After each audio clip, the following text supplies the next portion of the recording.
one of the things that makes the body so efficient and is its ability to just, we need resources for something else right now. So, or another way of looking at it is, and I think about when you look at the sort of in the animal kingdom and all the people with conservation who are trying their hardest to keep species alive, and they're like, I don't understand, we've got everything perfect, but that animal, whatever it is, and we are only animals, is like, these are not the perfect conditions for survival. And Yeah. if the conditions for survival are not perfect, or you subconsciously don't believe it's perfect, your body Yes. will switch off its reproduction system because it does not want you. Because yes, going back to what we were saying originally, is about the operating system, because humans, although not in this current form, but if you go right down to our ancestry, we're 2 million years old.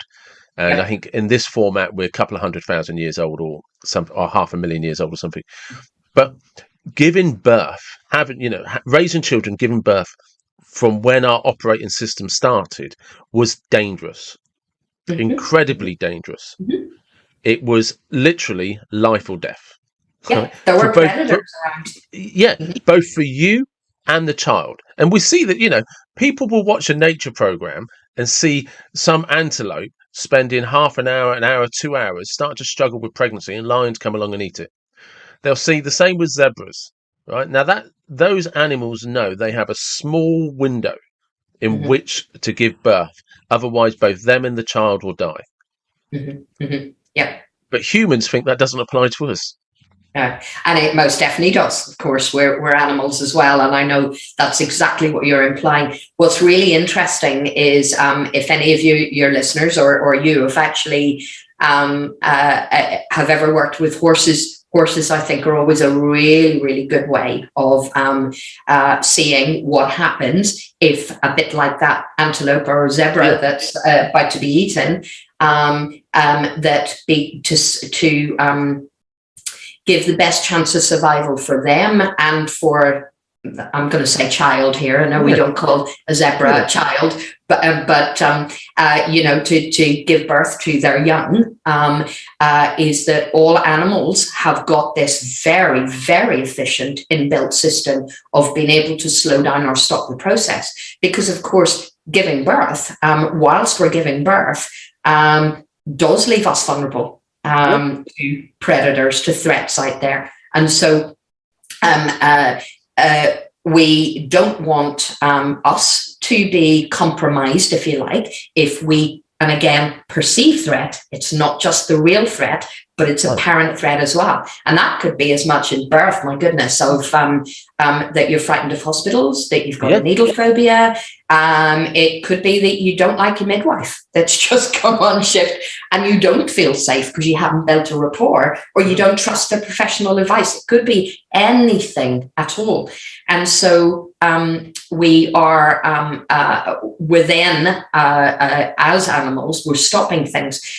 Horses, if they are spooked in any way, they kick in very, very quickly that this is not a safe time and place. And so labor will just stop. Yep. There is a lovely story born out of tragedy, unfortunately, but a lovely human interest story of a woman in the Indonesian tsunami of quite a few years ago now. I don't want to guess, maybe 12 years, maybe more.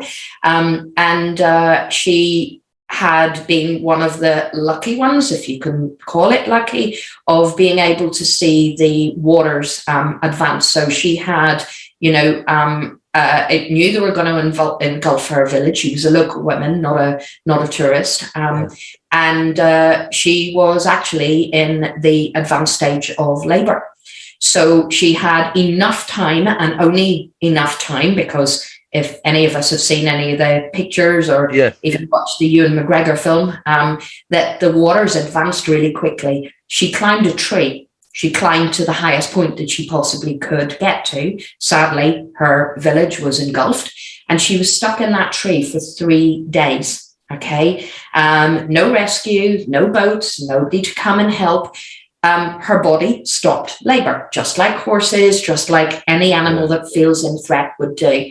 Now, our body can't hold on forever because we're also dealing with in birth, the physiological thing of placenta will eventually start to deteriorate. So the system that's sustaining the baby needs to let go of the baby, essentially. So she did start labor with it 3 days later, had her baby in the tree on her own.